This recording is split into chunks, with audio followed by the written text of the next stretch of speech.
Најпрво добар ден и на самиот почеток да кажам дека ова ми е прв пат на ваков начин да се обраќам на јавноста за да споделам одреден мој став. А директна провокација е изјавата на премиерот Заев за бришење на зборот бугарски фашистички окупатор од учебниците и од дел спомениците и музеите во нашата држава. Поточно не неговата изјава, колку нападите кои следија после тоа од најразлични историчари, политичари. И покрај тоа што оваа тема е доста нова, сите мораме да се потсетиме дека таа трае веќе неколку месеци во македонската јавност и нели бранува. Па еве да го споделам моето мислење и мојот став по тоа прашање, можеби на некој ќе му објаснам некои работи, на некој ќе ги комплицирам. Во секој случај, тоа се мои ставови и имам чувство дека треба да ги споделам. Зборот бугарска фашистичка окупација. Дали Македонија била во Втората светска војна под бугарска фашистичка окупација? Проблемот ќе го поделам на два дела. Прво, окупација. Ако го погледнеме правниот термин, што значи окупација, тоа е освојување со војни сила делови од суверена држава на една држава во друга држава, и ако ги погледнеме сите меѓународни норми кои важеле дотогаш на меѓународен план, без сомнение е окупација. Прво, тој термин се користи од самите бугарски службеници и власти во тоа време и тие активно зборуваат за бугарски окупациони сили на територијата на бивша Југославија. Второ, ако погледнеме меѓународниот ред кој функционирал во тоа време и најнакрај ако ги погледнеме и самите договори во кои Бугарија дали со сила, дали доброволно влегувала во периодот меѓу двете светски војни, а тоа е Нејскиот договор како дел од Версајскиот договор, со кој Бугарија го признава правото на сувереност на Југославија на териториите на Македонија и на делови од Јужна Србија. Понатаму, тука има уште некои индикативни договори, да речеме, ми се чини 23-та година, кога Стамболиски, како премиер на владата на Бугарија, подпишува со тогашниот српски власти, исто така договор со кој се признава сувереноста на Југославија, после тоа е убиен од страна на пучистите во кои учествува и ВМРО. 34-та година после забраната на ВМРО, повторно доаѓа влада во Бугарија која повторно уште еднаш ги обновува тие договори со Југославија и на некој индиректен начин и директен начин го признава суверенитетот на Југославија. И конечно тоа е самото влегување на Бугарија во Тројниот пакт, односно подпишувањето на Тројниот пакт. Малку ќе се зачудите за тоа прашање, зошто тоа значи признавање на сувереност на Југославија, но кон тоа прашање ќе се навратам малку подоцна. Значи, од тој аспект, без сомнение се работи за окупација, во полната смисла на зборот. Сега, вториот дел, фашистичка или профашистичка, дали Бугарија во периодот 41-45 година е фашистичка земја? Кога ги гледаме бугарските историчари, тие го изнесуваат ставот дека Бугарија никогаш формално немала фашистичко управување, самата држава ја признава дека била авторитарна, меѓутоа фашистичкиот систем како систем никогаш не го прифатиле како таков И тој е аргументот зошто не сакаат да бидат наречени фашисти.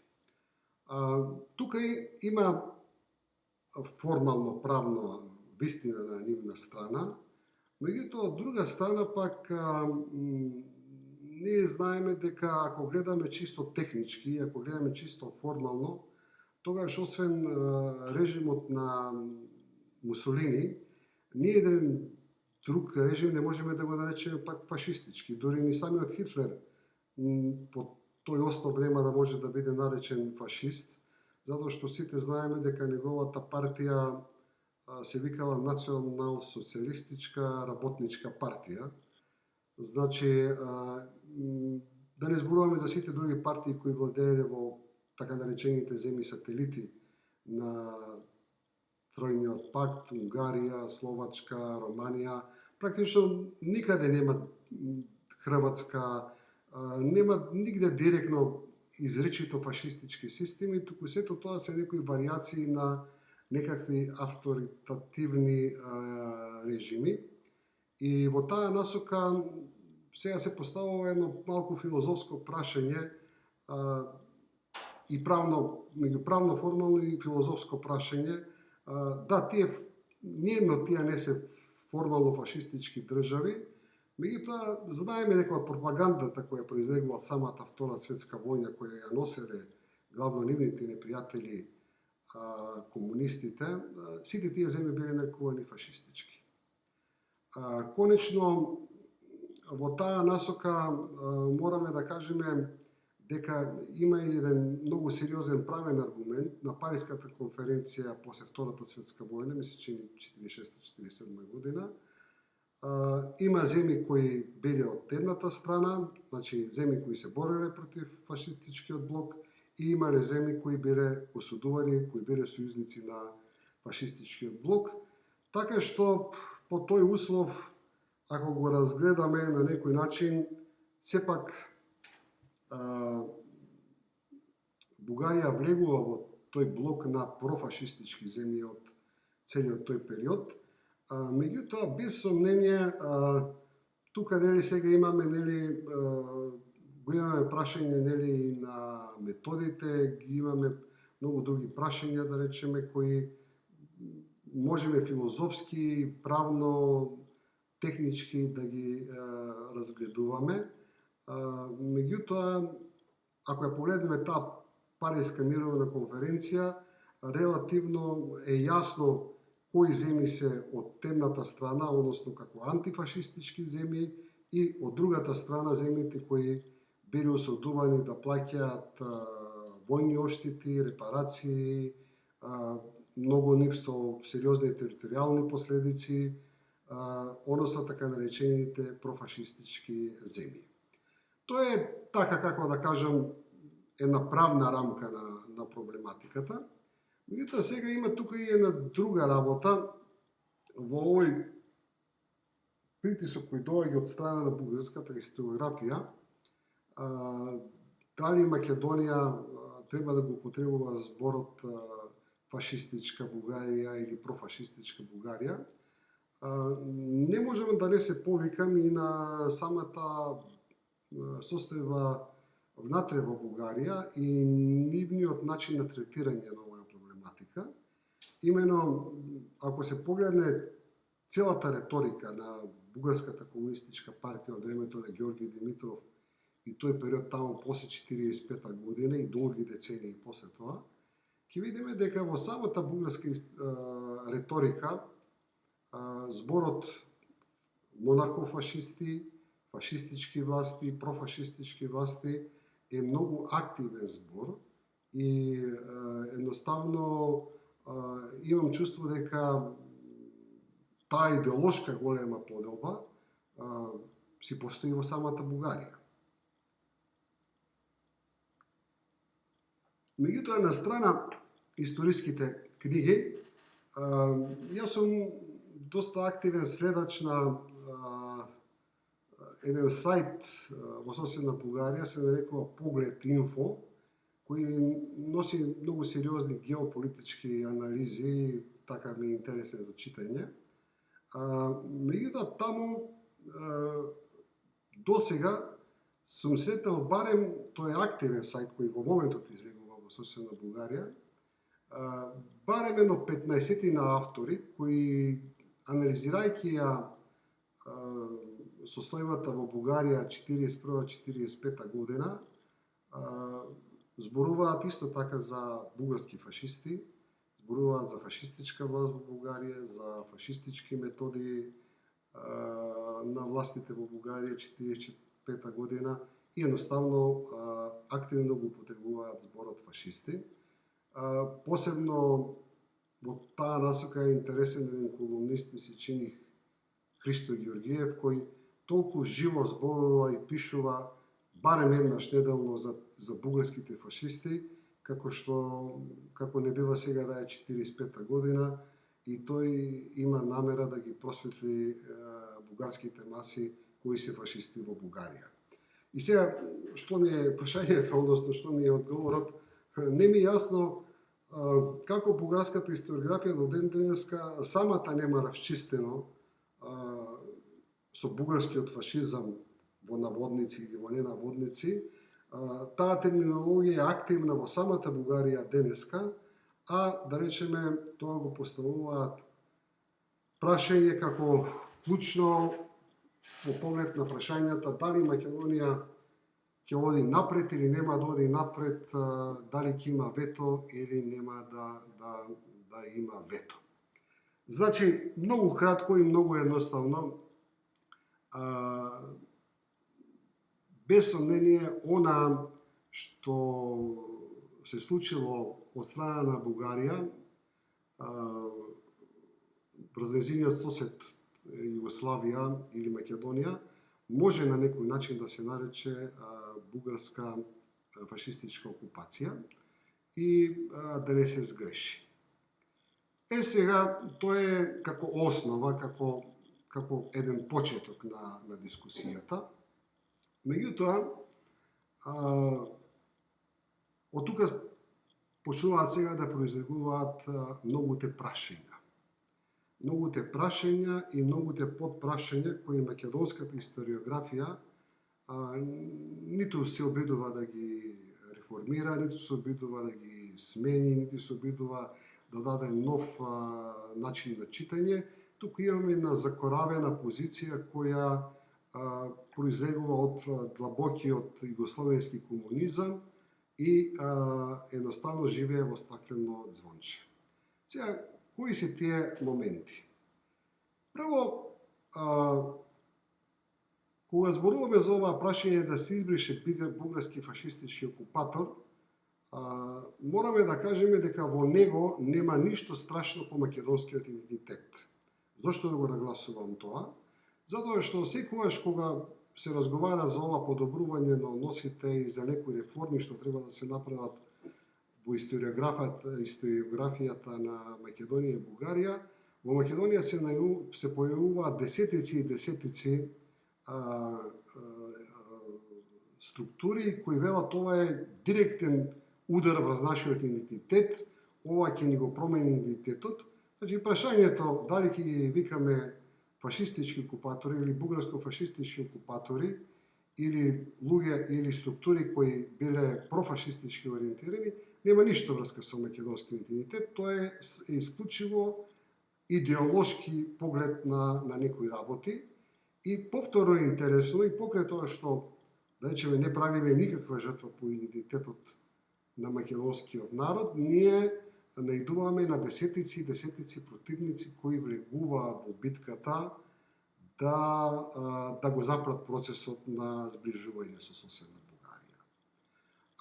Вториот момент е моментот што денеска кога погледнеме реториката низ цела Европа, после повојна Европа, ќе видиме дека етничката компонента на фашизмот сегде се брише и се става на страна и да речеме во една Франција кога се зборува за агресијата на Германија, се зборува за Хитлеровите фашисти, дури не се употребува зборот германци, и се избегнува да се поистовети еден народ со фашизам. во таа насока мислам дека Бугарија дори има и добра основа ако ги поистоветуваме со идеологиите, да ги поистоветиме повеќе со комунисти отколку со фашисти, затоа што ние забораваме дека меѓу двете светски војни Бугарската комунистичка партија е една од најрадикалните и една од најактивните комунистички партии. Бугарската комунистичка партија е ретка партија која извала комунистичко востание. 1923 година е изведено бугарско комунистичко востание, со што ретко која држава во Европа може да се попари. 1925-26 година во Бугарија е направен најголемиот комунистички атентат во црквата Света Недела, кај што се убиени 230-240 луѓе на бугарската елита. Да не зборуваме за десетици и десетици одделни терористички акти кои се правени со комунистичка позадина, а да не зборуваме дека и главни лидери на Коминтерната и на комунистичката интернационала скоро над 20 на години се двајца бугарски интернационални комунисти, тоа се Васил Коларов и Ѓорги Димитров. Да не зборуваме за фактот дека барем една четвртина, ако не и малку повеќе од целото раководство на Коминтерната и управувањето со Коминтерната меѓу двете светски војни беше во рацете на бугарските комунисти. Значи, ако лепиме етнички етикети со идеолошки етикети, без сомнение на бугарскиот народ може да му се залепи многу повеќе етикетата дека е комунистички расположен, колку што е фашистички расположен. Меѓутоа, доаѓаме повторно до таа дискусија дека денеска ретко која држава во светот и се префрала дека е фашистичка, и токму тука е нашиот проблем, што некако зборот бугарски фашистички окупатор стана како синоним за бугарскиот народ. Тоа го слушаме од 1945 година, а за жал не е прекинато ни до ден денеска. И сега тоа е очигледно кој проблем постои и кој треба да го реши македонската денешна политичка и интелектуална елита, не само заради нашиот напредок према Европа, туку и заради нашиот цивилизацијски односи на решавање на проблемите. Конечно, дека е тоа така, ние доволно е да го погледнеме само тој краток период од 1941-1945 година и значи доаѓаме до заклучок дека Македонија е била окупирана во тоа време од Италија, од Германија, индиректно од Бугарија и индиректно од Албанија. И до ден денеска ние гледаме дека за ниеден од тие други ентитети, ретко негде ќе сретнете германски фашистички окупатор, италијански фашистички окупатор, уште помалку албански фашистички окупатор, затоа што градиме со албанците нели сожителство, и во интерес на таа нели нова цивилизацијска норма и реторика не ги употребуваме тие зборови, а факт е дека единствено, убедливо и без проблем и постојано бугарски фашистички окупатор максимално се употребува во нашата реторика. Вториот момент сега малку навлегува во една сфера на компарација. Тоа е моментот кога зборуваме бугарски фашистички окупатор, значи кога зборуваме за тој дел на окупатор, некако подзабораваме една работа од страна на македонските национални интереси, од страна на македонскиот идентитет, од страна на одбраната на нашите македонски интереси. На мене морам да ја кажам, не само што ме иритира, туку и ме згрозува амнезијата со која влегуваме во целата таа ситуација. Значи, кога го потребуваме зборот бугарска окупација, ние автоматски во истиот момент, како да подразбираме дека ние до тој момент сме си биле една слободна држава, еден слободен народ, и одеднаш доаѓа еден бугарски окупатор кој ни ја зема таа слобода. И така едно, како во еден колективен договор на едно, да речеме, на една колективна амнезија, забораваме дека пред тој бугарски окупатор во Македонија постои српски окупатор или југословенски окупатор, или еве да бидам согласно со цивилизацијските норми, под окупација на српскиот крал Караџорџевиќ. Значи, таа 23 годишна окупација на југословенскиот кралски двор одеднаш колективно, како политичка елита, како интелектуална елита, како историографска елита, го забораваме како да не постои и се однесуваме како да сме паднати од Марс и дискутираме жестоко за бугарската окупација. Тоа е сега по повод изјавата на Заев, меѓутоа темата е актуелна барем половина година наназад. Од сите тие силни бранители на зборот фашистичка бугарска окупација, како тоа ни еден не каже дека претходно сме биле под српска окупација. Нема да ја наречам фашистичка, затоа што таа не била фашистичка, меѓутоа била диктатура, и тоа многу силна диктатура. Па зарем толку брзо заборавивме дека во југословенската историографија комунистичка учевме дека Југославија се нарекувала зандана на народите? Зарем заборавивме за шестојанорската диктатура? Зарем заборавивме за масакрите на македонците во таа југословенска диктатура? И тука не можам за накратко да направам едно прашање, а да се не правиме на компарација и да ги компарираме 23 години на Македонија под окупација на Караџорџевиќ, 4 години под окупација на цар Борис и да речеме првите 5 години под окупација на Јосип Броз Тито, и да направиме една анализа на број на жртви. Колку жртви македонците имаат дадено во времето на Караџорџева Југославија, во времето на цар Борисова Бугарија и во времето, да речеме, на Титова Југославија.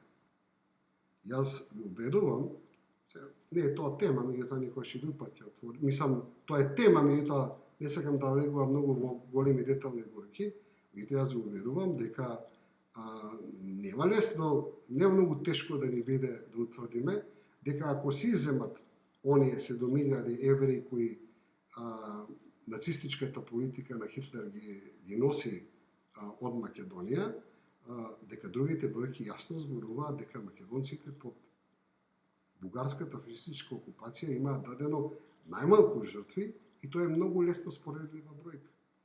Ако направиме една анализа на тие три периоди, ние многу јасно ќе видиме дека македонците давали многу посилни отпори за кои сме заборавиле. И сега одеднаш ние, значи, станува збор тука сега и за жртвите. Македонија, гледам, ги заборава сите жртви што ги дава.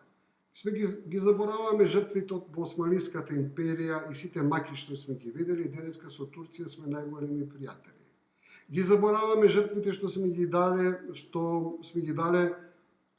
од грците и денеска повторно сме големи пријатели со грците. Ги забораваме жртвите од српската Караџорџева окупација и со нив сме најголеми пријатели. Да не зборуваме за жртвите што сме ги дале под Титовата окупација, затоа што тоа се ни жестоки репресалии за кои не сакаме да зборуваме, а Титовото време го гледаме само во една романтика. Конечно, ако сакате малку да одиме и понатаму, ги забораваме и жртвите од од албанците, најпрвен како балисти во Втората светска војна, затоа што има неколку масакри кои се случувале, да речеме, кои се случувале во Западна Македонија, многу тешки масакри, а денеска заради мир во куќа не ги спомнуваме тие масакри. И конечно забораваме дека само пред 10 години имавме жестоки конфликти со албанците, во кои загина стотина македонци. Денеска не само што ги заборавивме тие жртви, туку тие што ги убиваат тие луѓе се дел од нашите институции и од нашата власт во Република Македонија. Настаните во Куманово можеме имплицитно да ги закачиме на Косово, на косоварите, на косовската политика. И тие жртви пред неколку години што ни се случија без проблем ги забораваме. Значи, ние сме една нација која сите жртви ги заборава без проблем, да не забораваме германските жртви. Во Втората светска војна има негде 400-500 луѓе убиено во пресметка со германците или со стреляње на германците. Речеме, морам да ви кажам еден настан.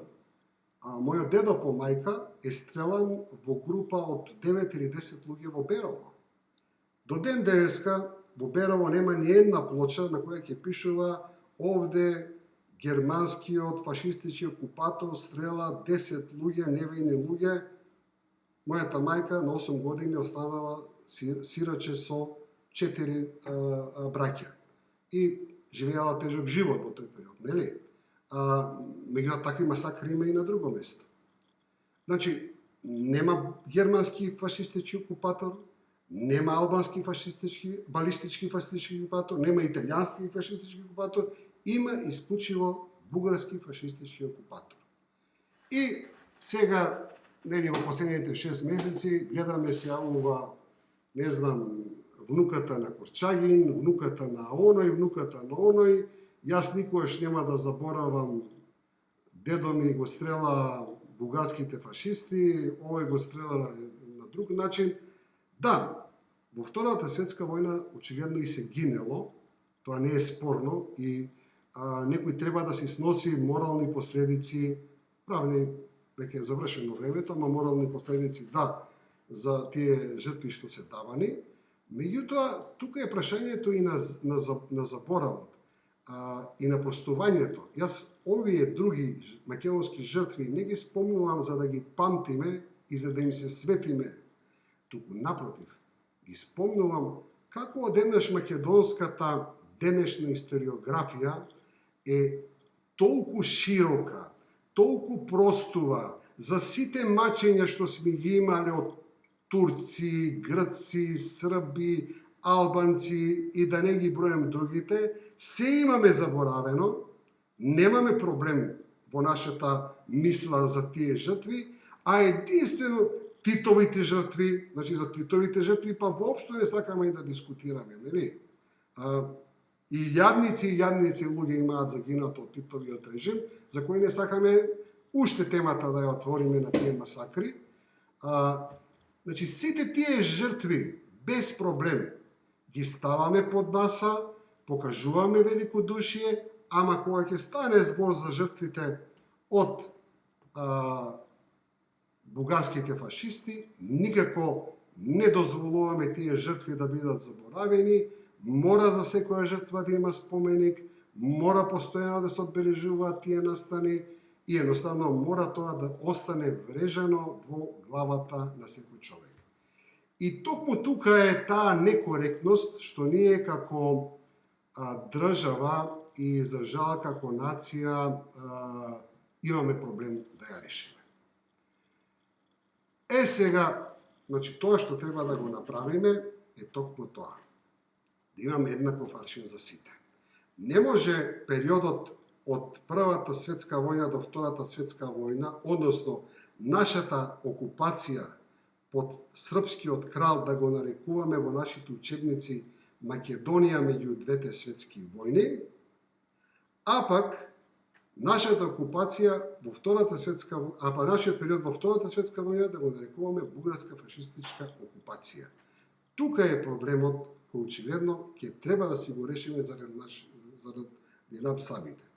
Конечно, сега тука доаѓаме малку и до некои технички елементи кои некако и од едната и од другата страна се закоравени и не сакаме да ги дискутираме. Јас најправим ќе спомнам една митологија, односно ќе се обидам да разбијам неколку митологии. Првата митологија е дека Бугарија влегла во Втората светска војна, го подпишала Тројниот пакт заради да ја добие територијата на денешна Македонија, Вардарска Македонија. И најлоши се тие митологии кои од многу страни истото го тврдат. Таа теза им одговара на бугарските десничари, затоа што со тоа што покажуваат патриотизам. Им одговара на бугарските комунисти, затоа што покажуваат како бил великобугарскиот шовинизам. И одговара на Југославија, на југословенските комунисти, затоа што на тој начин ја покажуваат окупаторскиот лик на Бугарија. И на македонските комунисти им одговара таа приказна. Реалноста, ако ја погледнеме, што зборува? Реалноста зборува дека Бугарија, кога на 20 март 1941 година го подпишува незиното влегување во Тројниот пакт, таа што подпишува? Подпишува дека го гарантира суверенитетот на Југославија, на Кралска Југославија, и дека единствено што ќе го добие тоа е еден простор меѓу реката Струма и реката Места во денешна Грција, што би се рекло еден многу минимален дел од Македонија. Што значи дека, за жал на бугарските десничари и на бугарските комунисти, може би не толку на бугарските комунисти, ама на оние кои се десница во Бугарија, ние сме сведоци дека со влегувањето на Бугарија во Тројниот пакт на 20 март 1941 година, Бугарија уште еднаш ја предава Македонија и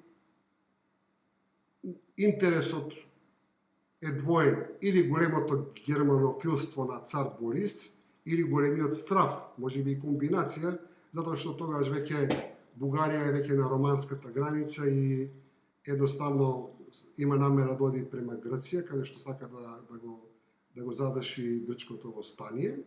И може би стравот бил голем, меѓутоа, како и да е, сигурно не бил патриотизмот према Македонија. Не само што имаме ние со тој пристап на Бугарија кон Тројниот пакт, подпишување, нешто не имаме патриотизам према Македонија, туку имаме предавство на Македонија.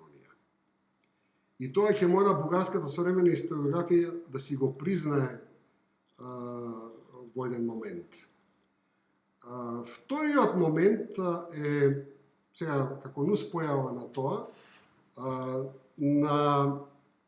тоа се случува, ми се чини, на 1 март Бугарија го склучува договорот за пактот, а српската влада, односно југословенската влада, на 20 март на тајна седница го потврдува пактот, а на 25 март го објавува. Она што е многу интересно, Кралска Југославија добива многу повеќе отколку што било која земја која претходно влегла во Тројниот пакт. Кралска Југославија добива гаранција за нејзиниот суверенитет кој претходно бил оспорен буквално од сите соседи. Од Италија, од Австрија, од Германија, од Унгарија, од Руманија, од Бугарија. Значи, добива гаранции за нејзиниот суверенитет, добива договор кој просто денеска ни еден пакт, ни еден воен договор не го нуди, дека од Бугарија, од Југославија не се бара никаква учество со војни сили во војната, не се бара дури ни дозвола за премин на фашистичките сили, на германските фашистички сили низ Југославија. И што е најинтересно, за возврат на тоа ја добива и Македонија која останала во Грција, заедно со пристаништето Солун. Јас сум многу среќен што српскиот инат, подкрепан со британските служби, го прават бунтот на 27 март и на тој начин Југославија излегува од тројниот пакт, Германија ја напаѓа и ја растура Југославија. Инаку не сакам ни да размислувам што ќе се случише ако србите во тој момент ја сватија мудроста на можеби нивниот најголем политичар кнезот Павле и го продолжија тројниот пакт. Само една кратка варијација што би било кога би било. Без сомнение за месец дена ќе ја добија и Егејска Македонија и практично 80% од цела Македонија ќе беше српска.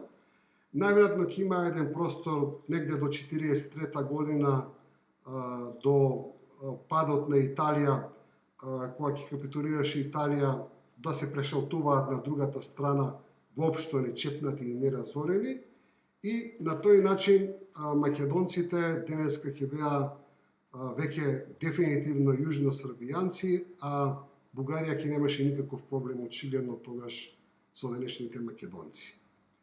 За среќа, големиот српски инат и, како што реков, помошта на британските војни служби ја тргна патот на историјата во сосем на друг пат, така што денеска и ние можеме да се радуваме на самостојна Македонија.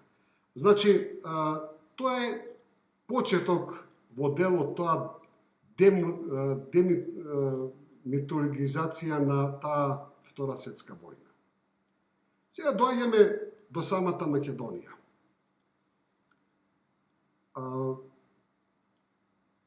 Македонската историографија, за жал, до ден денеска не може да се ослободи од големото прашање дека македонскиот народ антифашистичката војна ја прегарнал со сета сила и влегол масовно во борба против фашистичките окупатори од сите бои и на тој начин сме го покажале нашиот антихитлеровски, антифашистички, антибугарски, не знам каков дух. За жал, тука се уште не можеме да зборуваме и не сакаме да ја погледнеме во реалноста, а таа реалност горе-доле изгледа вака. 41 година, кога влегуваат прво германските, а потоа и бугарските сили, Македонија масовно во сите градови, во сите села, излегува да ги пречека бугарските фашистички окупатори со цвеќиња и со радост. Значи, има многу слики, има многу филмови, а конечно имате и баби и дедовци кои можете да ги прашате дали е тоа така или не е така. И во таа насока има тука сега многу нераскажани приказни кои ние ги криеме, ги фалсификуваме и не сакаме да ги дискутираме. А имено, ќе направам неколку тие приказни. Најпрвен, во сите градови се формирале акциони комитети за пречек на бугарските сили и ве упатувам да ги поразгледате архивите, да погледнете во секој град кои се тие луѓе кои ги пречекувале бугарите 41 година. Јас само да ви кажам на почеток, немам никаква историска опашка, затоа што, веќе ви кажав, мојот дедо по мајка е убиен стрелан од германците, а пак мојот дедо по татко бил српски џандар, така што си бил отворен србоман во тоа време, зашто сум зборувал многу пати. Меѓутоа, многу од вас кои денеска се правите македонски патриоти, не е лошо да прераспитате малку семејната историја и да видите каде бил дедови или прадедови во времето на 41 година. И кога ќе ги погледнете тие акциони комитети, ќе се изненадите колку се луѓе, видни и познати луѓе, биле учесници во тие акциони комитети. Неодамна излезе една таква листа на акциониот комитет во Штип и таму го видовме дедоми на големиот патриот Никола Груевски и Саша Мијалков, кај што бил дел од тој акциони комитети, а таму видов и уште едно име, името на првиот, ако не се лажам, архиепископ во независна Македонија, дедо Михаил, исто така активен член на акционите клубови кои го дочекувале бугарите како посебен одбор на институционална власт. Втората димензија, односно има многу прашања кои сакам да ги отворам за таа окупација, ако ние упорно ги криеме и упорно ги молчиме, тоа е моментот на самото рушење на на кралска Југославија, во рамките на деновите после 6 април, во рамките на југословенската армија кралска се наше негде меѓу 25 до 30 илјади активни и мобилизирани македонци во кралската армија, кои били мобилизирани да ја чекаат германскиот напад. После распадот на кралската Југославија, сите срби, војни заробеници, биле транспортирани во логори и од тука носени во Германија и во Италија, во војни логори, не концентрационни логори, затоа што тие биле според Женевската конвенција, меѓутоа во тешки војни логори, рудници, тешка индустрија и според некои мои податоци, половината од тие, ако не и повеќе, се немаат вратено назад. Што се случува со македонските војници мобилизирани во кралската Југославија? Значи се случуваат вакви настани. Во самите денови на распадот на Југославија, во самите градови во Македонија, војните заробеници биле собирани во градските касарни и тука биле поставувани прашањата. Ако си србин, те носат на воз и во логор, ако си хрват, те пуштаат да си заминеш, и ако си бугарин, исто така те пуштаат да си заминеш. Значи, јас за тој настан знам и од книгите што ги читам, литературата што постои, меѓутоа го знам и од фамилиарната приказна, затоа што пак сестра ми на мојата баба во тоа време оженат за еден српски учител во Делчево, Ранчич, со потекло од Ниш, каде што тука во центарот на градот целата фамилија му вика: кажи си дека си бугарин, кажи дека си бугарин, ќе те ослободат.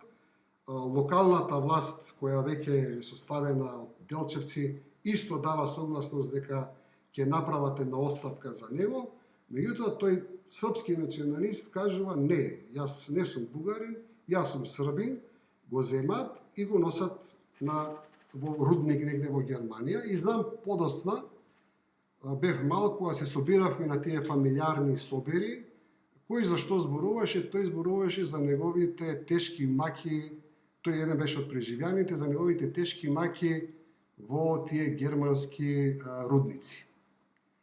Сега, за тој настан пишува и Стојан Андов во неговите книги, и тој што кажува, вика: татко ми беше, вика, мобилизиран и вика во Кавадарци, вика, кога се распадна југословенската армија, само кажал дека не е србин и бугарите го пуштија. И повторно доаѓаме до таа многу наша голема желба за мистифицирање на историјата, затоа што историјата многу јасно зборува дека една бројка од 25 до 30.000 македонци, во тој момент се декларира дека се бугари само за да не одат во германските затвори во Германија. А она што е поинтересно, да речеме некои кои биле во Словенија или во Хрватска, тие се прибрани во логори и подоцна цела година трајат бугарските експедиции каде што одат и во самите логори ги прашуваат и ги ослободуваат од логорите и ги враќаат назад. И сега, нашиот славен генерал Михајло Апостолски, како југословенски старешина, ми се чини негде во Италија е во некој логор. И сега, одговорете си го на прашањето како од логор во Италија, како воен заробеник, го ослободуваат и од таму доаѓа на работа во Софија до 1942 година. Одговорот е многу јасен. Меѓутоа, едно знам дека јас до сега не сум видел изјава на македонец кој бил резервист во Кралска Југославија дека бил заробеник во германските војни логори затоа што бил достоинствен и не кажал дека е македонски бугарин. Значи, ние тука имаме, да речеме, еден почеток кој технички го премолчуваме, меѓутоа, значи, спасна едно 25.000 до 30.000 луѓе. Одиме понатаму. Се формира власта на бугарскиот фашистички окупатор во Македонија и сега тука одеднаш не можеме да направиме една разлика со претходната пак власт во српската кралска окупација на Македонија. За разлика од српската окупација кралска, кога целата администрација доаѓа од Србија, ние имаме една ситуација кај што целата локална власт, со исклучок на генерали, полициски некои началници и сето тоа, кои повторно се гледало да бидат македонци, меѓутоа македонци кои претходно заминале во Бугарија, целата друга локална власт е направена од македонци. И повторно доаѓаме до прашањето каде беа македонските антифашисти во периодот 1941-1945 година. И повторно не треба да филозофираме многу, да погледнеме и да се запрашаме дали во архивите или кај постарите, кој беше градоначалник на Скопје во времето на фашистичка окупација? Јако што знам, потомците на бугарскиот скопјанец денеска се во раководството, во приближното раководство на ВМРО да помараем. Кои беа градоначалници во Битола, во Прилеп, во Кавадарци, во секој град во Македонија? Да се запрашаме кој беше кмет во 1941-1945 година по селата, кои беа директори на јавните установи, кој беше директор на радиото, кој беше директор на Народната библиотека, кој беше директор на сите институции кои биле поставувани во Македонија. Само да си го одговориме тоа прашање, не треба понатаму да одиме, ќе се шокираме од имињата и презимињата кои биле активни, да наречеме соработници, на таа бугарска фашистичка окупациона сила, а чии наследници до ден денеска живеат во Македонија и најверојатно зборуваат против Бугарија и кажуваат колку се антифашисти по дефиниција тие. Значи, ние имаме една структура, значи, практично целата власт, целата структура на власт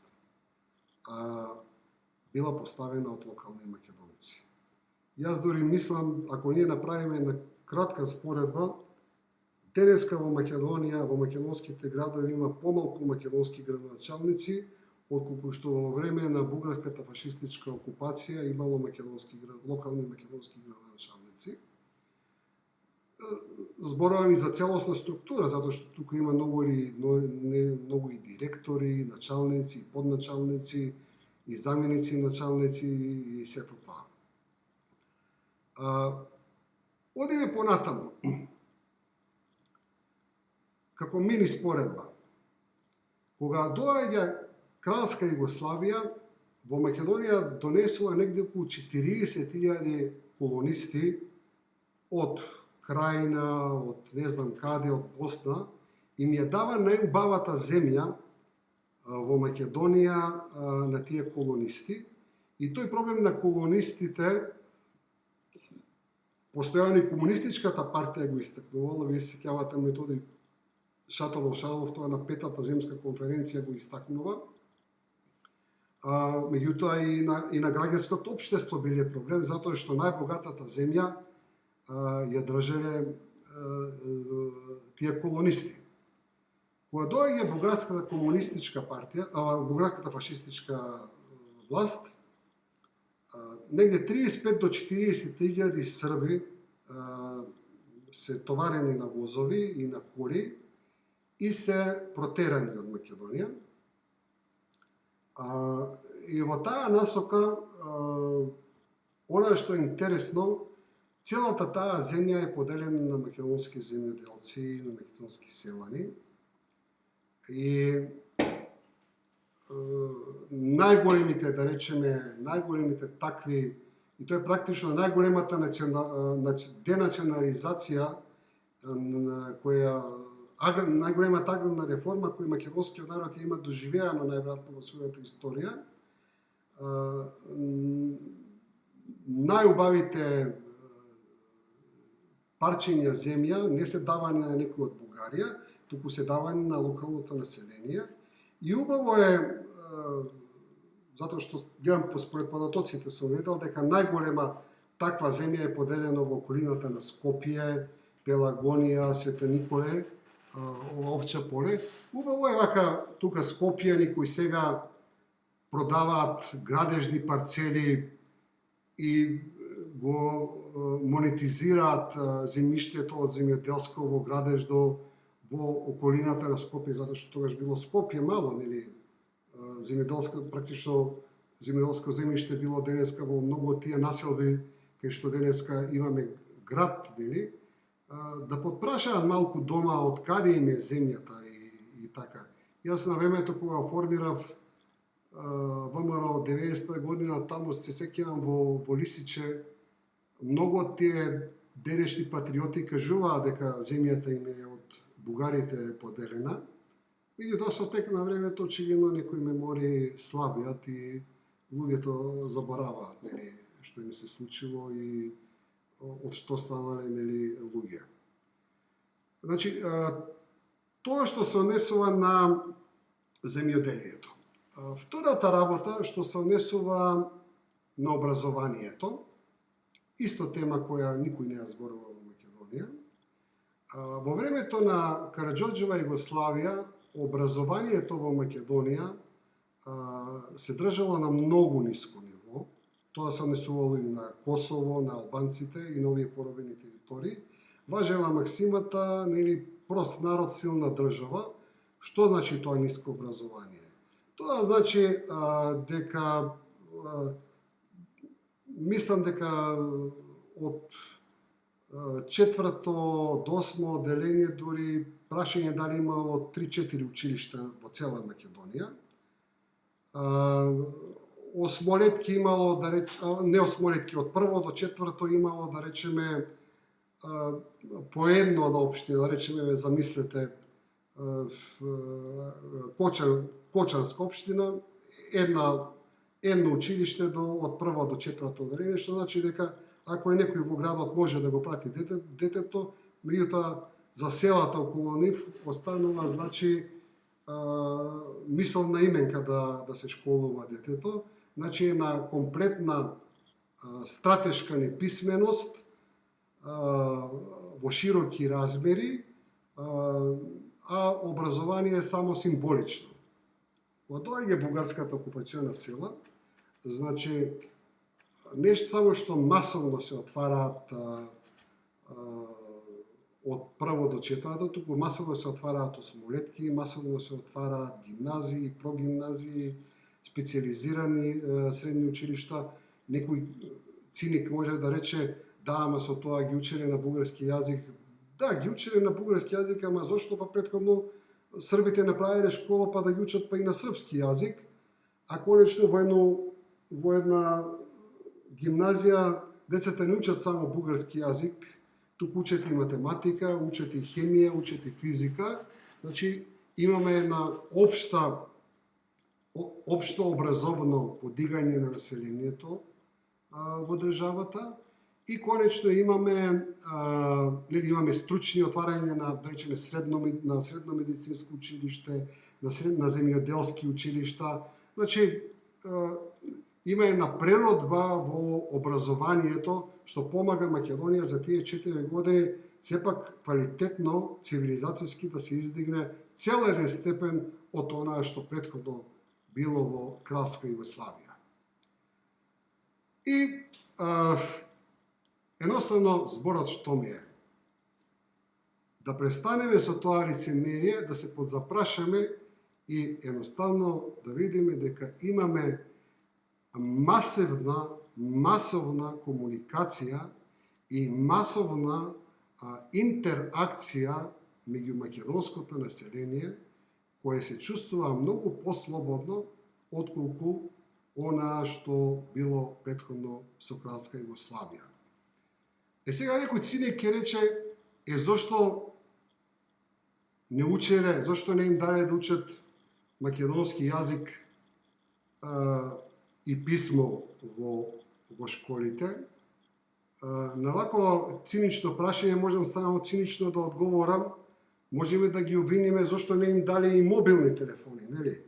Мобилни телефони не им дале затоа што не постоеле мобилни телефони во тоа време, а најверојатно од таа причина не им дале ни македонски јазик и писмо да учат, затоа што колку и да се правиме тука повторно со амнезија, забораваме дека македонската интелигенција до Аснам 45 година не нашла колективна сила да направи собствено македонско писмо и собствен македонски јазик официализиран или кодифициран.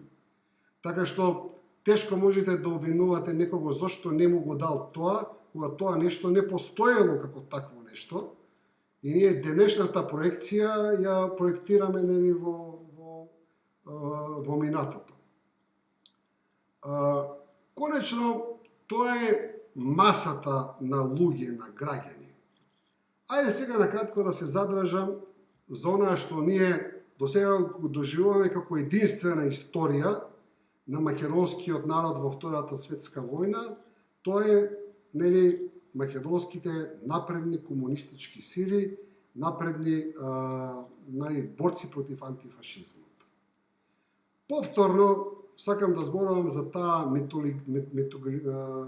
митологија за масовен влез на македонскиот народ во народно-ослободителното движење. Патиме од тоа, гледајќи ги големите партизански филмови, иако во кои гледавме Бата Живојниевиќ во секој филм убиваше сам по стотици илјади германци на секој филм. Секоја недела во битката на Отпишаните гледавме големи експлозии и по стотици мртви во Белград. Да не зборуваме за други битки на кои се изнагледавме. И сега која гледаме реалноста која произлегува од рушењето на митовите во бивша Југославија, едноставно сваќаме дека после крајгова 1941 година Србија и Белград се најмирните делови на бивша Југославија, во која нема никаква партизанска акција. Сваќаме дека во Белград од 1941 година до 1944 година нема ни еден германец убиен, иако ние на Отпишаните паѓавме во несвест секоја петок или недела, не се сеќавам како таму српските партизани се бореле, а ние не сме се бореле тука.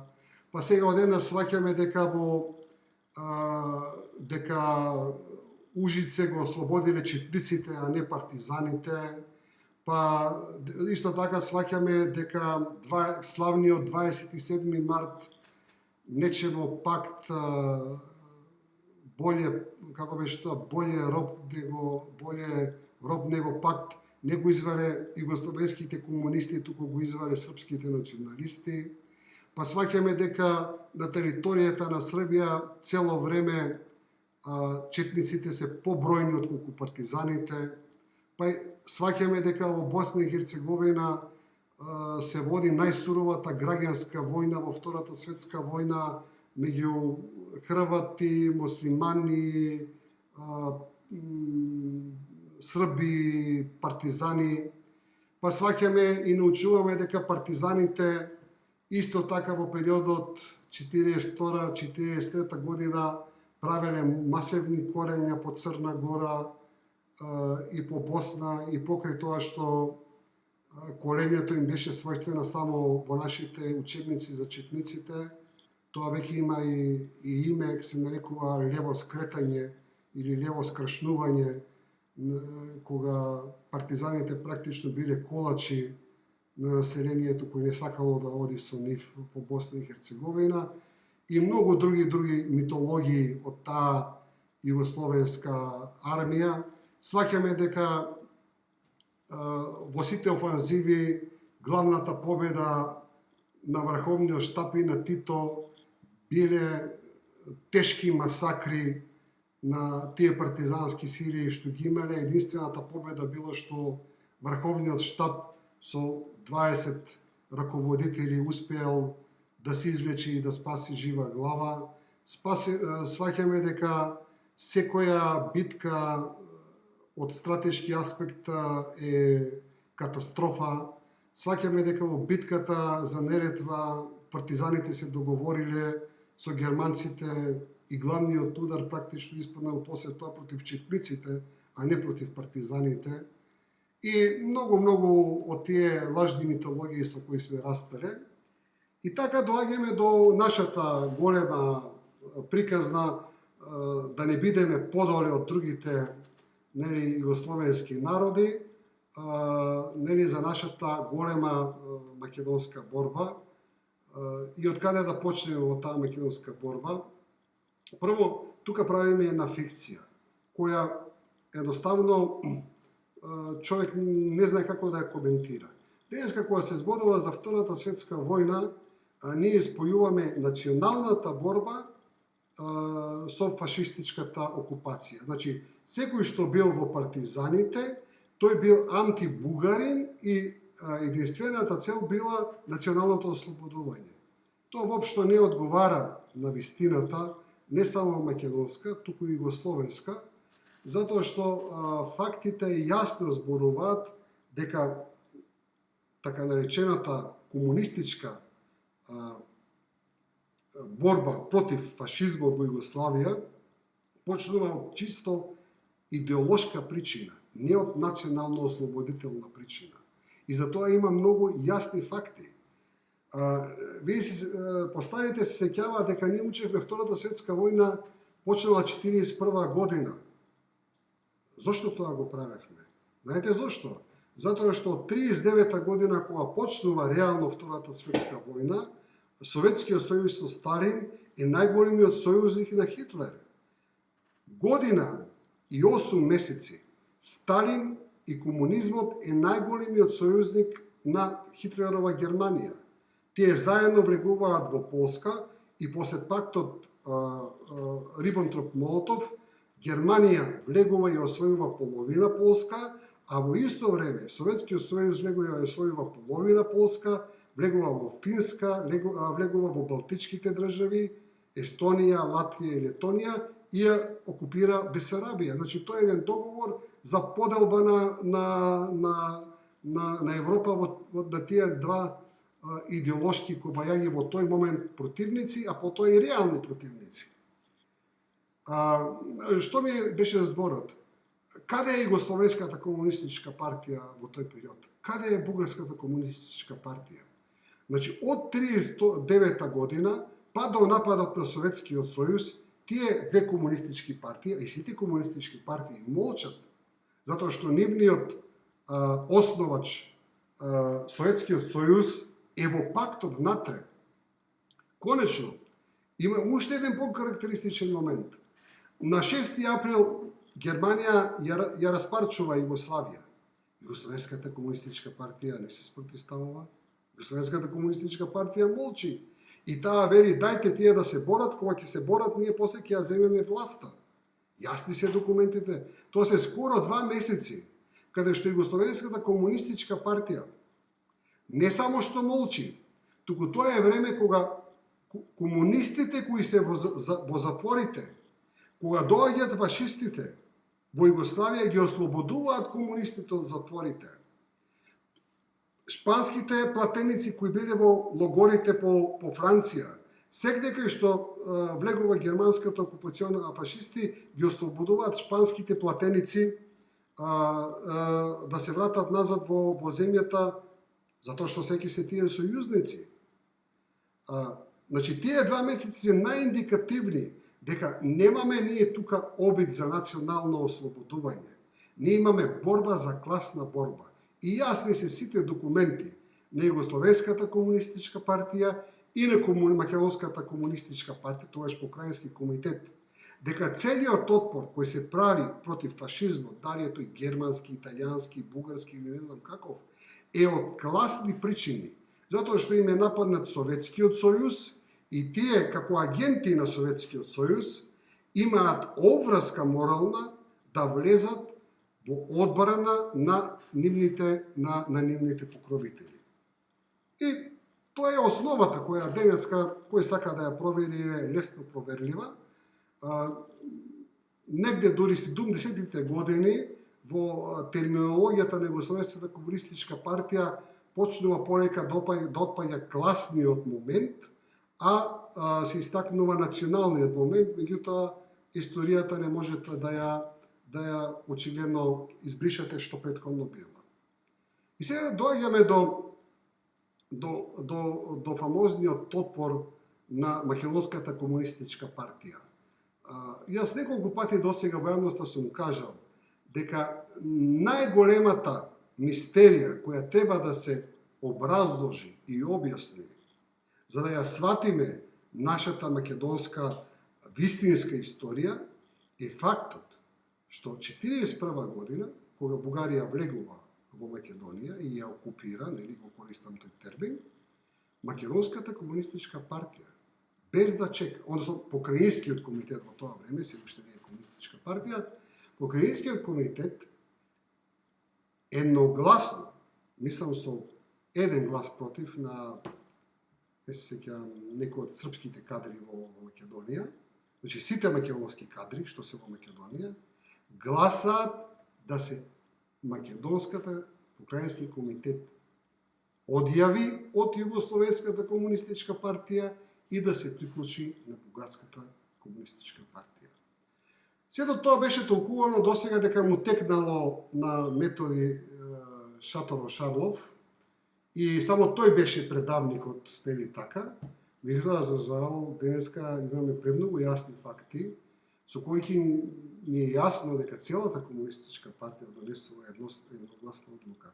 И го поставувам прашањето, зошто на комунистите во тоа време им требаше да се отпишат од југословените и да се запишат со Бугарската комунистичка партија.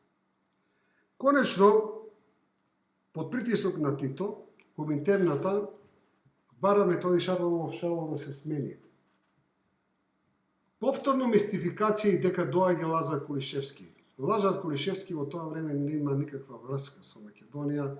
Тој доаѓа еднаш па си заминува од Краговец назад во Србија. Нов секретар е Бане Андреев. За кратко време, повторно Југословенската комунистичка партија му префрла на Бане Андреев дека го зазема курсот на Методи Шаторов-Шарлов и повторно не прави ништо да го организира народно-ослободителното движење во Македонија. Значи, повторно ни се повторува приказната на Шарлов. Конечно, ако го гледате изјавите на Темпо, кон крајот на 1942 година, во Врховниот штаб на Југославија кој се наоѓа во Босна, констатира дека тие немаат никаква комуникација со македонските комунисти и решаваат да го пратат Темпол да воспостави комуникација со македонските комунисти. Темпо доаѓа, значи, негде во февруари или март 1943 година, и тоа е, значи, пазете, почеток на 1943 година е првата комуникација, некаква комуникација меѓу Врховниот штаб на Југославија со македонските комунисти, го цитирам Темпо, ако тој лаже, лажам јас. И што е интересно, тој во август, значи 1943 година, праќа еден извештај до главниот штаб на Тито. Во тој извештај, што може да се најде во архивите, тој вели вака. И во живо има давано интервју дека и до 1943 и после тоа во Источна Македонија нема никакво партизанско движење.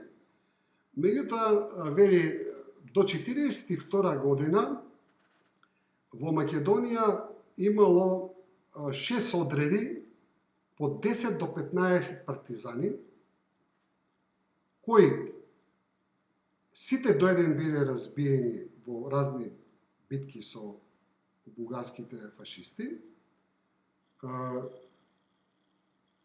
Само еден се спасил, тоа е Битолскиот, мисли че Даме Груев се викал, а се спасил затоа што побегнал во Албанија, односно во албанската окупациона зона.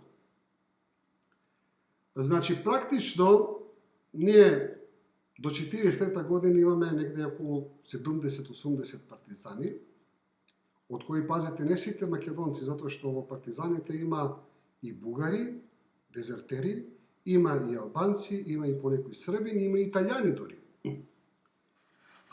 Втората димензија, вели, а сега вика има неколку ударни групи по 70-80 луѓе. Овој извештај на Темпо го поклопувам со информацијата која ни ја дава и Венко Марковски, жена му Филомена Марковска, кои во истиот тој период 1943 година доаѓаат во Македонија да бидат партизани од Софија, кои велат дека тие кога дошли 1943 година во Македонија имало само 83 партизани.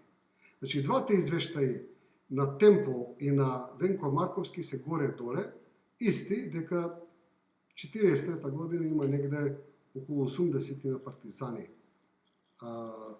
кои се борат против фашистите во Македонија. Значи, едноставно сакам да се сочиме со нашата реалност за славната и голема битка и за големиот антифашизам.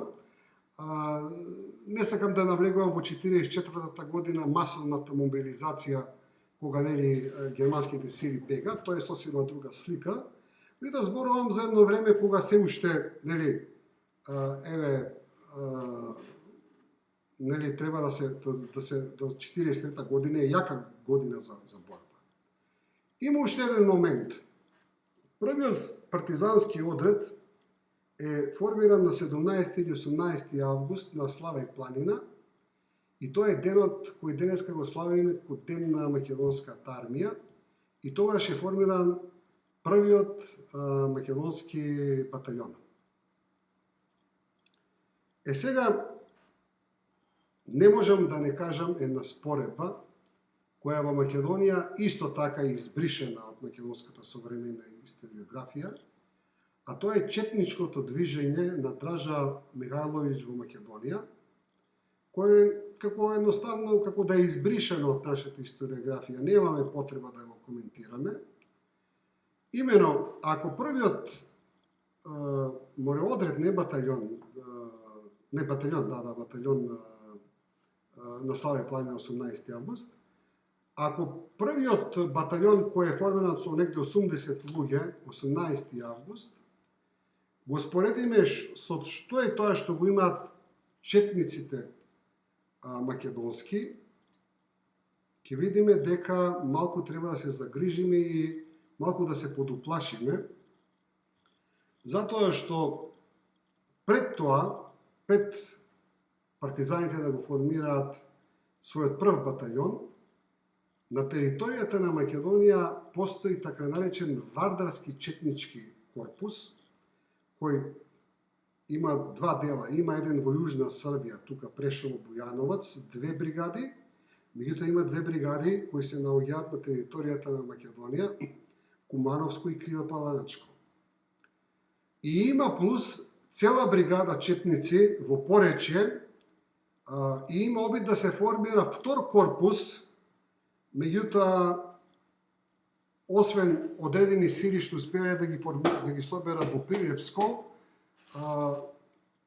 битолчани се покажале многу цврсти, не нашли никаква потпора во Битолско, меѓутоа не можеме да не спомнеме дека само четничкиот корпус, четничката бригада во Порече или само Кривопаланечката четничка бригада имаат повеќе партизани од сите други партизани што постојат во Македонија.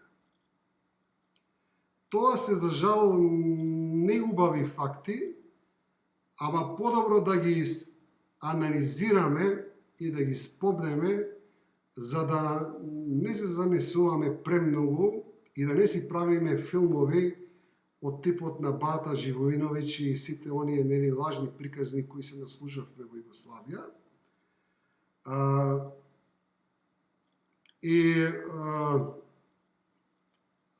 Така, едноставно да измериме каде биле повеќе македонските граѓани во тој период на Втората светска војна. И конечно, кога спомнав четничкиот Вардарски корпус, со кои партизаните воделе неколку битки, за кои битки денеска нигде не се спомнува ништо, и партизани гинали и во битки со четниците во Македонија. Има една таква доста голема битка има што е многу изненадувачки во Струмица. Во Струмица имало четници.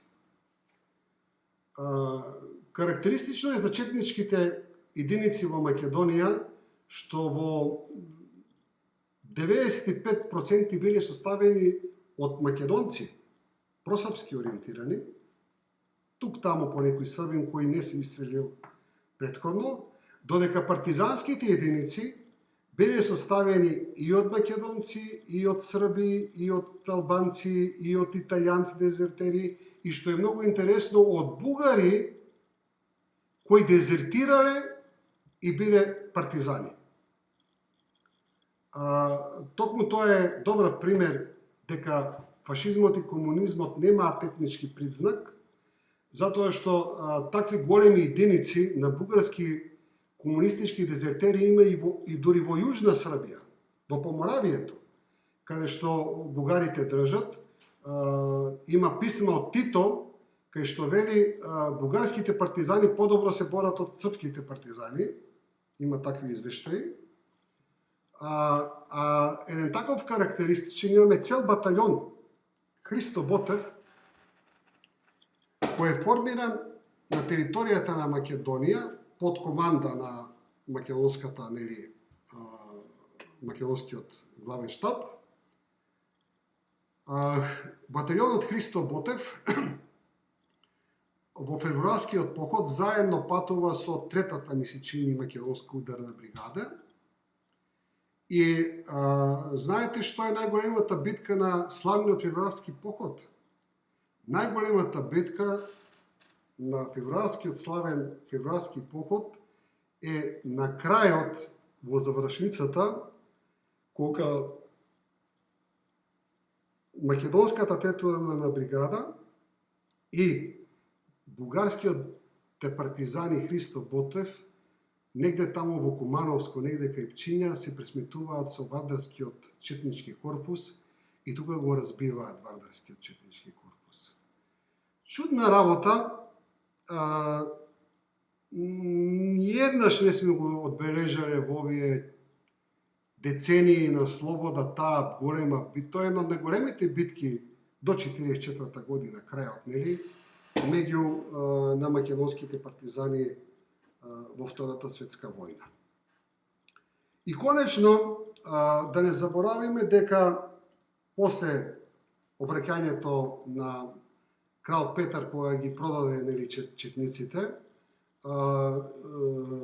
кога крал Петар ги повикува четниците да се стават под команда на Тито, во Македонија ние имаме ваква ситуација, каде што, да речеме, четничката бригада станува партизанска бригада и овде на Скопската четничка бригада исто така се пременува во партизанска бригада. Значи, буквално од четници стануваат партизани.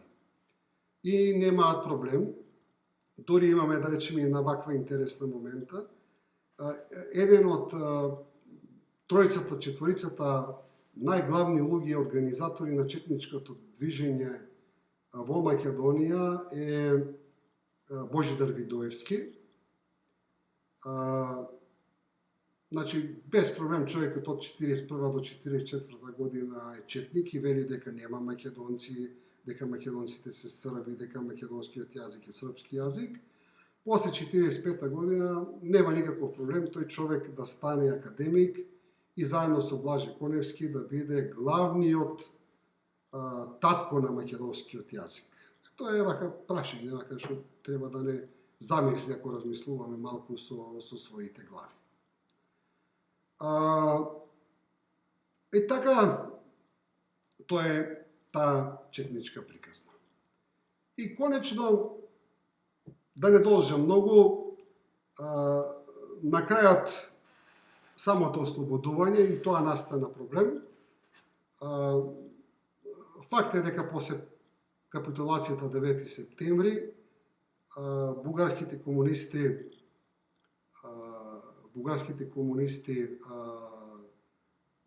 поминуваат на страната на Црвената армија и факт е дека по наредба на Црвената армија сега новата бугарска армија, комунистичка, прокомунистичка, влегува во битката за, нели, ослободување од германците. Во таа голема приказна за ослободување од германците и борбата со германците за ослободување, повторно има една мистификација и кај македонските партизани, и кај бугарските, нели, новопечени комунисти. Фактите се јасни.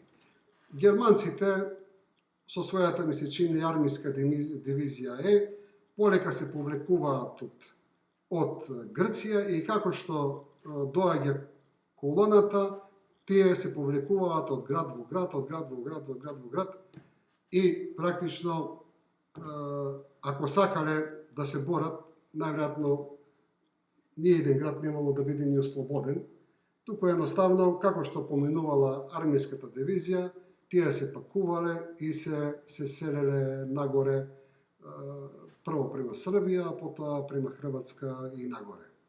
Меѓутоа, каква и да е таа лажна митологија, во целата таа ситуација, наредбата на Црвената армија била да се напаѓаат тие единици за да се задржи што поскоро да стигнат во Германија и да го бранат, нели, да бранат Германија.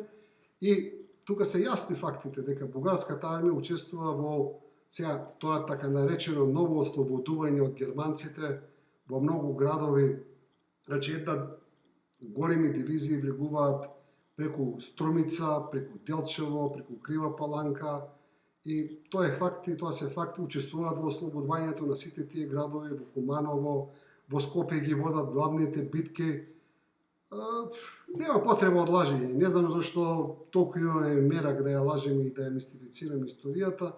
Тие сили понатаму после продолжуваат горе према Ниш. Србите денеска се признаваат дека во ослободувањето на Ниш, на Белград учествуваат бугарски единици. Ако србите може да си го признаат тоа, зашто ние да не си го признаеме? Значи, еве, тоа е така едно мое видување, кое се надевам ќе помогне малку да се расчистат некои мистификации околу Македонија во Втората светска војна. Ви благодарам.